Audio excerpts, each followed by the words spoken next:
கூப்பிட்டா வந்து நிக்கும் எங்கேயும் எப்போதும். இதெல்லாம் ஓகே. அப்ப பண்டிகை காலங்கள்ல வேற லெவல். இன்னும் எத்தனை டெஸ்ட் தான் வைப்பீங்க? எல்லாத்துலயும் பாஸ். ஏன்னா இது எஃப் டாக்ஸி. அதானே எஃப் டாக்ஸி. இது நம்ம ஒரு டாக்ஸி. வேலை செய்யக்கூடிய இடத்தில் தோல்வி கொண்ட வழிகள் என்று அடுக்கடுக்காக அங்கே பதிவு செய்துவிட்டு இப்படியும் ஒருத்தி என்று அந்த புத்தகத்திற்கு பெயர் வைத்திருக்கிறார். இன்னொன்று பார்க்கலாம். இப்படியும் ஒருத்தி என்ற தலைப்பிலே இவரையும் நாம் இங்கே உங்களுடைய கடவுளையோடு புகழலாம் என்று நான் சொல்கிறேன்.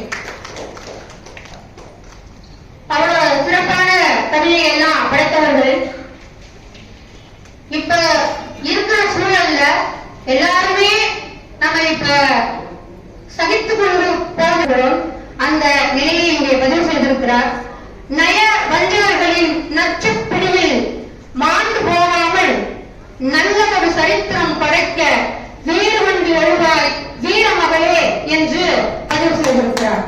இது மட்டுமல்ல, இந்த பாலியல் துன்புறுத்தல் குறித்த சிறைப்பூக்கள் நெஞ்சு பொறுப்பதில்லையே பூ ஒன்று உறங்கியதே என்று அடுத்தடுத்து அவர் தன்னுடைய மன குமுறலை அப்படியே மிக ரொம்ப சில கவிதை நூல்கள்லாம் வாசிச்சோம் அப்படின்னா ரொம்ப அந்த கவிதைக்கான உத்திகள் வேணும், கவிதைக்கான சொற்கள் வேணும், கவிதை நடை வேணும் அப்படின்னு தேடி தேடி அதை ஒரு நம்ம ஒரு அகராதி வச்சு படிக்கணும் அப்படியெல்லாம் எழுதிப்பாங்க.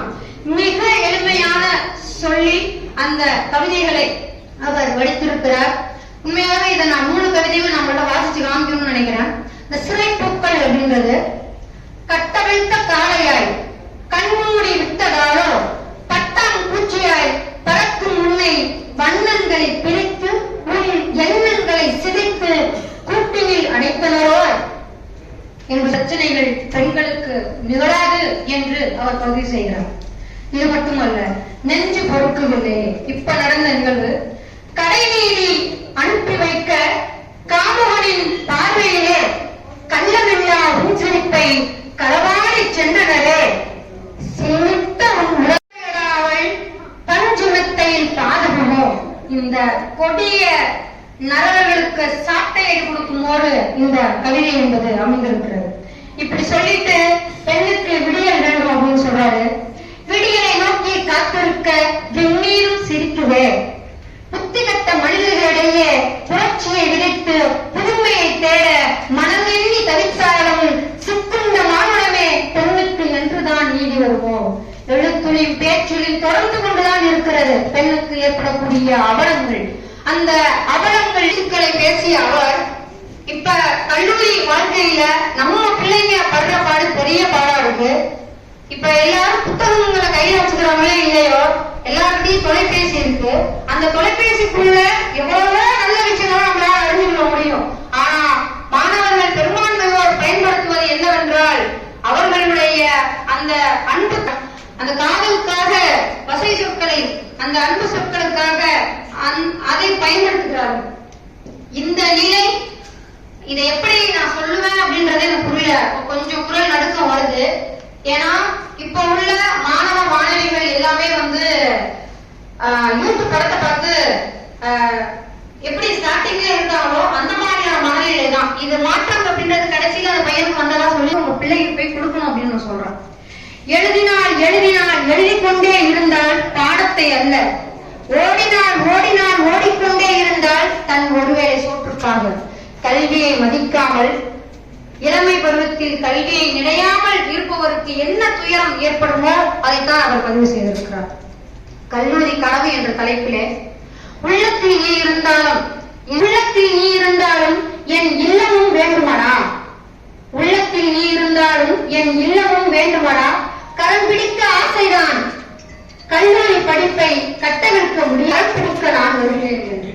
இதுதான் இந்த பருவத்திற்கேற்ற வரி என்று சொல்றேன். இத நான் கல்லூரியில உள்ள மாணவர்களுக்கு எல்லாமே சொல்லுவேன். இந்த கவிதையை எளிமையாவே கல்லூரிகிட்ட போய் சேர்க்கணும் அப்படின்றதையும் நான் சொல்றேன். ஒரு நிமிடம் அப்படின்ற தலைப்பிலையும் சொல்லியிருக்காங்க. 18 வரவில்லை, கல்லூரி சேரவில்லை, எங்களின் காவலரே, சோழமண்டல தளபதியே, சோழ நாட்டின் பொற்கிளியே, சென்னல் கதிரே, செங்கற்பின் சொல்லியே, செந்தமிழ் பேர்பாடும் எங்கள் தஞ்சையின் சிங்கமே, வடக்கு நாட்டு எல்லையின் ஒளி நாயகனே, எங்கள் கரங்களினால் ஒளி எழுப்பி தங்களின் மனதால் எங்களின் மனம் நிரப்பும் தங்களை பண்போடு வெறுமீட்டிய வீரை நூலினை மதிப்பிற்கும் மரியாதைக்கும் உரிய சட்டமன்ற உறுப்பினர் மேலாள அமைச்சர் வைத்திலிங்கம் ஐயா அவர்கள் தவிர்க்க முடியாத சூழ்நிலையால் இங்கு வர இயலவில்லை. அவர்கள் வளர்ப்பதற்கு கல்வித்துறை ஓய்வு பெற்ற சாமிக்கண்ணு அவர்கள், நூலாசிரியர் பெற்றோர்கள் சாமிக்கண்ணு அவர்களும் சாமிக்கண்ணு வசந்தி அவர்களும் வர முடியாத காரணத்தினால் அவர்கள் பெயர்த்தி சிபி ஜனனிஸ்ரீ அவர்களையும் ஹஸ்னிஸ்ரீ அவர்களையும் பெற்றுக் கொள்ளுமாறு கேட்டுக்கொள்கிறோம். ஒரு கரபோசை தந்து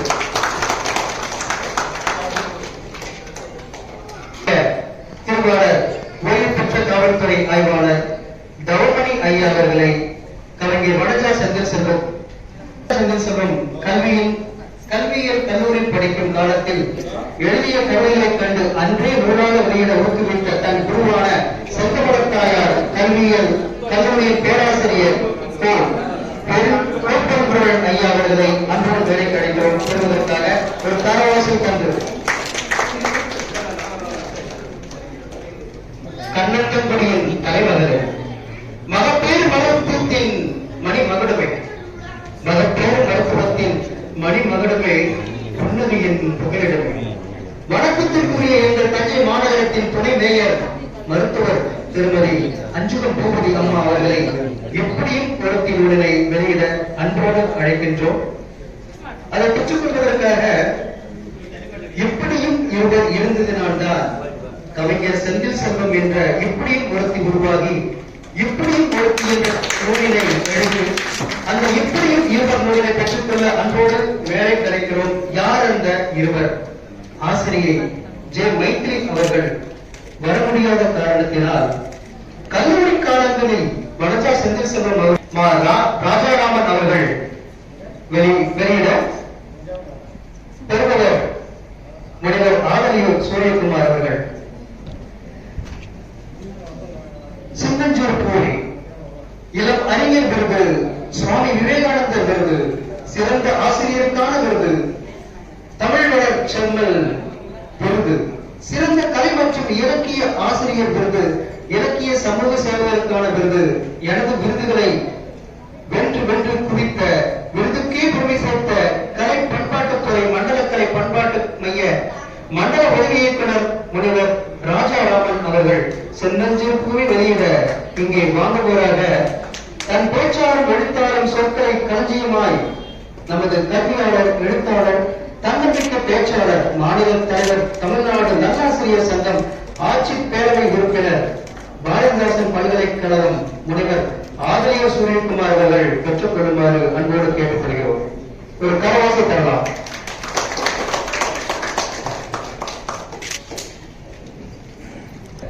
உள்ளம் கவர் யாரோ திரைப்பட இயக்குனரும் பாடலாசிரியரும் கலைத்துறையின் நாயகரே, எளிய மனக்கொண்ட எங்களின் கதாநாயகரே, திரைப்பட இயக்குனர் பாடலாசிரியர் ராசி மணிமாசகன் ஐயா அவர்கள் உள்ளம் கவர் யாரோ ஒருவரை வெளியிட அன்பு ஆர்ஜே செல்வா அவர்கள் குடும்பத்தோடு அதை பெற்றுக் கொள்கிறேன். நான்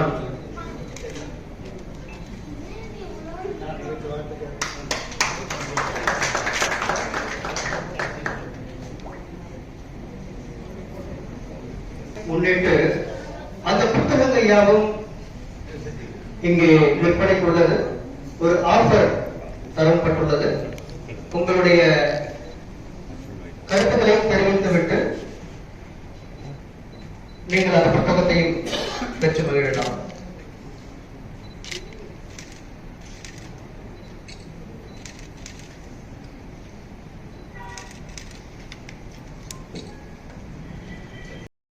சகோதரி வந்து இந்த நிகழ்ச்சிக்கு எங்களை அழைச்சாங்க, இந்த நிகழ்ச்சியில பங்கேற்க வேண்டும் என்று சொல்லி அந்த புத்தகத்தை எங்களுக்கெல்லாம் கொடுத்துருந்தாங்க. நான் வந்து இன்னைக்கு வரும்பொழுதுதான் கொஞ்ச நேரத்துக்கு முன்னாடி அந்த புத்தகத்தை என்னன்னு பரப்பி பார்த்தேன். ஆனா நாங்கள் எல்லாம் என்ன சொல்லணுமோ அந்த கருத்துக்கள் அனைத்தையும் இன்னும் கொஞ்சம் நேரம் கொடுத்துருந்தா கூட என்ன ரொம்ப நேரம் பேசியிருப்பாங்க நினைக்கிறேன். கிருத்திகா அசோக் மிக அழகாக அந்த கருத்துக்களை எல்லாம் பதிவு செய்தார்கள். உண்மையிலே இந்த மரியாதைக்குரிய சகோதரி கவிஞர் வனஜா செந்தில் செல்வம் அவர்கள் எழுதிய நூல்கள் எல்லாத்தையும் நான் பார்க்கல. எனக்கு கொடுத்த இந்த நூல் வந்து இப்படியும் ஒருத்தி, உண்மையிலே இந்த சமுதாயத்தில் ஒரு பெண் என்பவள் எவ்வளவு பரிமாணங்களை அவர்களுக்கு இந்த சமுதாயம் கொடுத்திருக்கின்றது.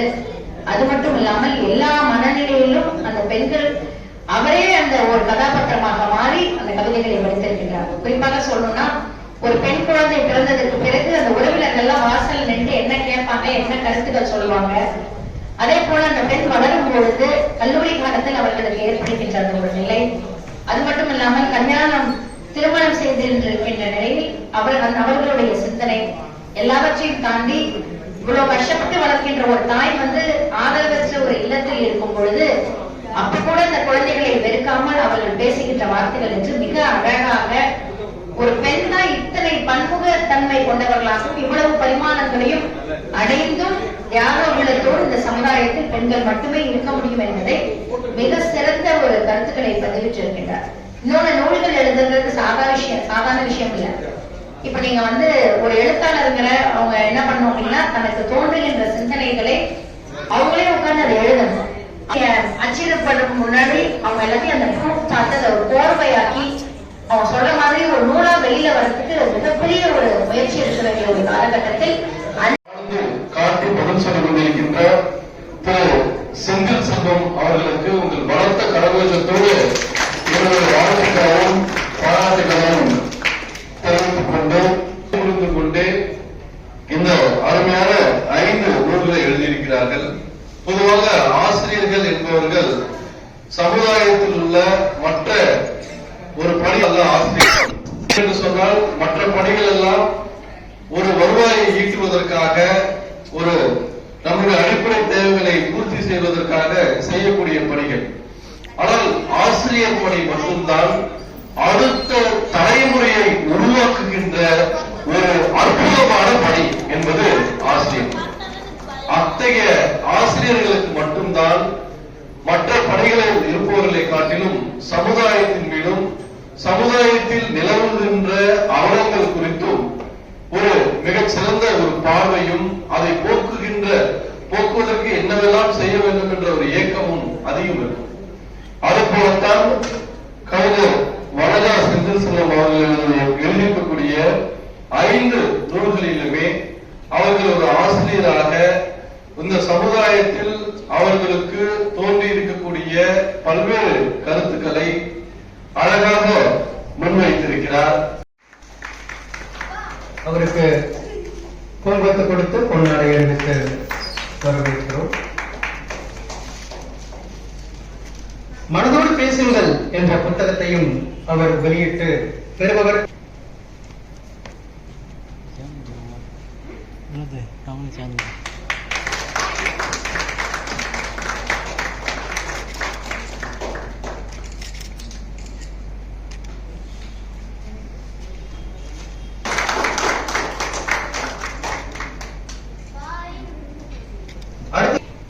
கவிஞர் வனஜா செந்தில் செல்வம் அவர்கள் நினைவு பரிசை வழங்குகிறார்.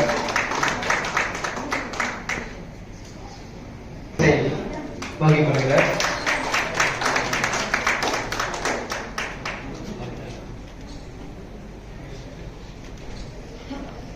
துறை தஞ்சாவூர் அண்ணாவுக்கு கவிஞர் நினைவு பரிசை வழங்குகிறார்.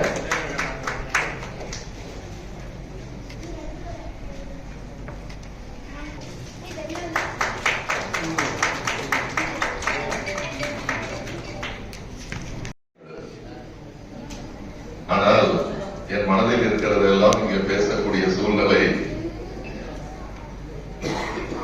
இப்போது எந்த மனநிலையில் இருப்போம் என்பது உங்களுக்கு தெரியும். அதனால மனம் விட்டு பேச முடியாவிட்டாலும் இப்போது நான் மனதோடு தான் தினம் பேசிக் கொண்டிருக்கிறேன். அந்த புத்தகத்தை எனக்கு வழங்கியதற்கு மனமார்ந்த நன்றியை நான் முதல் உறுத்தாக்குகிறேன் கவிஞர் வனஜா அவர்களுக்கு.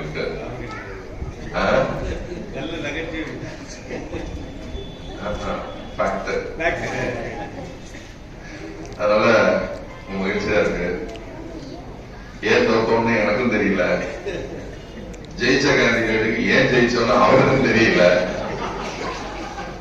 உண்மையிலேங்க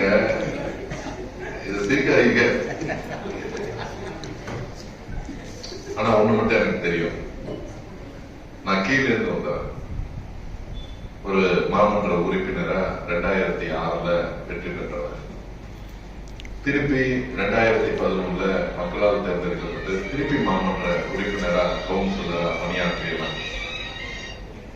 2014 தேர்தல் கிடையாது, 5 வருஷம் வீணா போச்சு, தேர்தல் வைக்கல.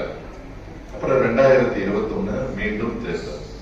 அந்த தேர்தலில் மாமன்ற உறுப்பினரா நின்று மீண்டும் மக்களால் தேர்ந்தெடுக்கப்பட்டவர்.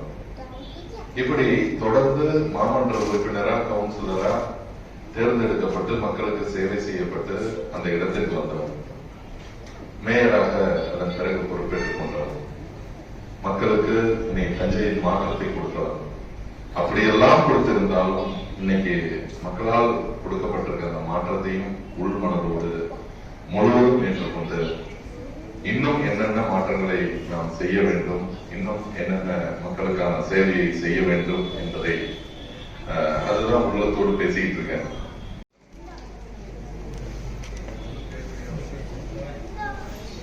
அங்க வந்து ஒரு 2 ஃப்ளோர் போட்டு பெரிய பில்டிங் கட்டணும், அப்படியே ஷிஃப்ட் பண்ணிடலாம் அப்படின்னு சொன்னார். என்னால நம்பவே முடியல. அந்த இடம் கோர்ட்டு கேஸ்ல இருக்கு, எப்படி பண்ண போறாரு, நடக்குமா இதெல்லாம் அப்படின்னு நான் ஆச்சரியப்பட்டேன். அதே மாதிரி அந்த கோர்ட்டு கேஸை விரைந்து முடித்து இந்த நீலகிரி நகராட்சி பள்ளி உயர்நிலை பள்ளியை தன்னுடைய பதவி காலத்திலேயே அந்த இடத்துக்கு மாற்றி அது திறப்பு விழாவும் வந்திருந்தது. உண்மையிலே நிறைய அவர் சொன்னதை என்னால இன்னைக்கு ஆச்சரியமா இருக்கு. அது செயல்படுத்துறதுங்கிறது மிகப்பெரிய திறமை. இது இந்த வகையில எனக்கு இந்த நேரத்தில் பள்ளிக்கல்வித்துறையின் சார்பாக நன்றியை தெரிவித்துக் கொள்கின்றேன். கவிஞர் அவர்களுக்கு என்னுடைய வாழ்த்துக்களை தெரிவித்து வாய்ப்புக்கு நன்றி பாராட்டி விடைபெறுகிறேன். நன்றி. வைத்தேன் தோழி இரு கண்ணிருந்தால் வாசித்து போடி, கவிதை எழுதி வைத்தேன் தோழி இரு கண்ணிருந்தால் வாசித்து போடி, கண் பார்த்ததும் தோன்றை கால் பார்த்ததும் உன்னை பின் பார்த்ததும் கல்வி பின் பார்த்ததும் சுட்டாலும் மறக்காத ஒன்றும் முற்றும் சொன்னதில்லை தமிழுக்கு பஞ்சாலும் கற்றறிஞரும் கதை மறந்தாலும் நட்சத்திரத்தார் உள்ளிருக்கும் நறுமகளை நான் மறவை அன்னை தமிழுக்கு உதவுள்ளது. இந்த கவிதை வெளியீட்டு விழாவிற்கு வருவதென்று இவ்வளவு நேரம் காத்திருக்கிற உங்கள் அத்தனை பேருக்கு உங்களுக்கு நன்றி தெரிவித்துக் கொள்கிறோம். இந்த நிகழ்ச்சியில் சிறப்பு விருந்தினராக வருவதற்கு இடையில ஒரு பாதை இருந்துச்சா, அந்த பாதையில பாத்தீங்கன்னா ஒரு பெரிய கல் இருந்திருக்கு, ஒரு பெரிய பாதை. அந்த பாதையில அது போல வரவங்க எல்லாம் ரொம்ப இடையூறா இருந்திருக்கு. ஒரு நாள் ஒரு சிற்பி என்ன பண்ணாரு, சுத்திய முடியெல்லாம் எடுத்துட்டு போய் வச்சு அந்த பாதையை செதுக்க ஆரம்பிச்சாரு. கொஞ்ச நாள் கழிச்சு எல்லாரும் போய் பார்த்தாங்க, அந்த பாதையில வந்து ஒரு அழகான குதிரை சிலை இருந்துச்சு. உடனே ஊருக்காரங்க ரொம்ப சந்தோஷப்பட்டாங்க. அதுக்கு ஒரு குதிரை சிலையை செதுக்கிட்டான்னு சொல்லி அந்த சிற்பி ரொம்ப பாராட்டினாங்க. அதுக்கு அந்த சிற்பி ரொம்ப கேஷுவலா சொன்னாரா, இது என்ன நீங்க பாராட்ட வேண்டிய அவசியம் இல்ல, அந்த பாதையில இருந்த தேவையில்லாத பக்கங்கள் நான் கழிச்சு எடுத்தாலும் குதிரை சிலையா மாறினாங்க. ஆமாங்க, அப்படின்னா அந்த எழுத்தாளர்கள் சமூகத்தில் நான் பார்க்கிற எல்லாம் நம்மளும் பார்த்து கடந்து போயிடுவோம். ஆனா எழுதுறவங்க கவிஞர்கள் எழுத்தாளர்கள் என்ன பண்ணுவாங்க, அதுல இருக்கிற அந்த தேவையற்ற பகுதியெல்லாம் கழிச்சுட்டு அதை வந்து ஒரு கவிதை புத்தகமாகவோ ஒரு நாவலாகவோ படித்து நமக்கு பார்வைக்கு அனுப்புவார்கள். அப்படி கவிஞர் வனஜாசன் சொல்லுவார்கள் 5 புத்தகங்களை வெளியிட்டிருக்கிறார். இப்போ வெளியிலிருந்து சென்ற சகோதரர் பிரபு ஒரு அழகான ஒரு தகவல் சொல்லிட்டு போனாங்க. அவர்கள் காலம் திருமணம் செய்து கொண்டிருக்கிறார். அந்த குடும்பத்துல பொறுப்பு இருக்கிறது, காதல் இருக்கிறது. அந்த கவிதைக்குள்ள வந்து கவிதை வந்து பிரச்சனைகளை மட்டுமே சொல்லிட்டு போகாம தீர்வுகளை சொல்லியிருக்கிறார். எனக்கு ரொம்ப பிடிச்ச கவிதை என்று சொல்றேன். என்னை விட்டு பிரிந்து செல்ல நீ வந்து தூவானம் அல்ல, என்னூர் ஊற்றெடுக்கும் நீரூற்று. நீரூற்று தூவானம்னா அடிச்சு அப்படியே போயிடும். நீரூற்றுனா ஒன்னா கலந்து கேணிக்குள்ளே கிடக்கணும், ஒரு வீட்டுக்குள்ளே இருக்கணும். அந்த வீட்டுக்குள்ள அன்பு பாசம் எல்லாமே நம்ம 2 பேருக்குள்ள தான் இருக்கணும். அப்படிங்கிற ஒரு அழகான ஒரு அந்த குடும்பத்தினுடைய அந்த அந்த காதலை வந்து அழகா சொல்லி இருக்கிறாங்க. அப்புறம் வந்து ஓட்டப்பந்தயத்தில் ஆற்று நீர் என்றவன், ஓட்டப்பந்தயத்தில் ஆற்று நீர் என்றவன் மேனி தொடார். அது ஒரு சின்ன திருத்தம்.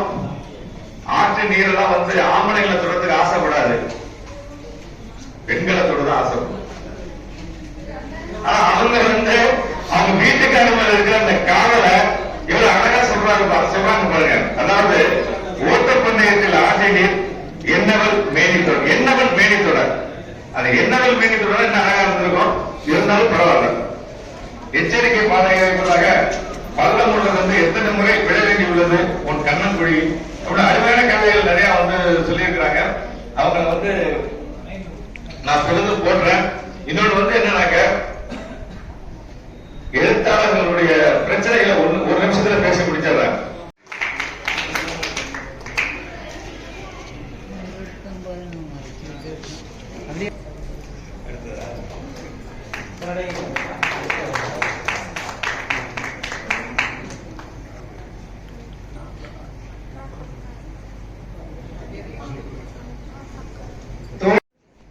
மிக அழகாக இங்கே பதிவிட்டு சென்ற அசோக் ஐயா அவர்களுக்கு நன்றிகள் சொல்லி, அடுத்ததாக கவிஞர் எனக்கு தேசம் கொடுத்த இந்த புத்தகம் சின்னஞ்சிறு பூவே. இந்த புத்தகத்தினுடைய சிறப்பம்சம் என்னவென்றால் மழலையர் பாடல், குழந்தை இலக்கியம். அவர்களோடு பயணித்தவர் அவர் உரையாற்ற காத்திருக்கிறோம். நீங்க வந்தவர்கள் என்னுடைய ஏற்புரையை தொடங்கலாம்னு இருக்கேன்.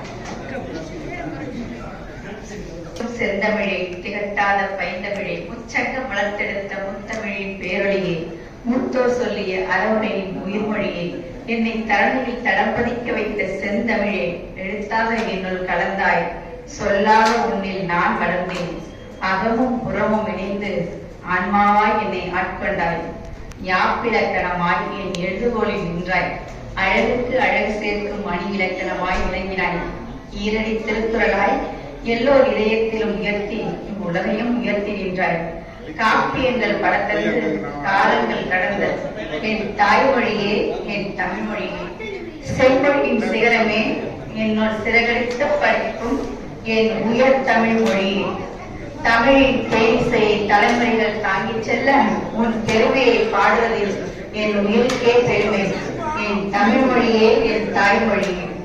உன்னை பற்றி நான் சொல்லிக் கொண்டே போகலாம், நான் உன்மேல் கொண்ட காதலால், ஆம் என்றும் சொல்லிக்கொண்டே வாழ்வேன், உன்மேல் கொண்ட காதலால் என் ஆயுள் முழுமைக்கும்.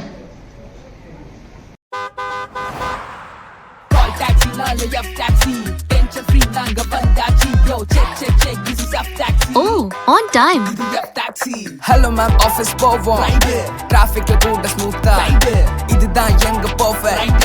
Safe and secure. Hey modern, நீ maxi. இது zoom zoom பறக்குற. Check check check. கூப்பிட்டா வந்து நிக்கும் எங்கேயும் எப்போதும். இது F taxi. இதெல்லாம் ஓகே. அப்ப பண்டிகை காலங்கள்ல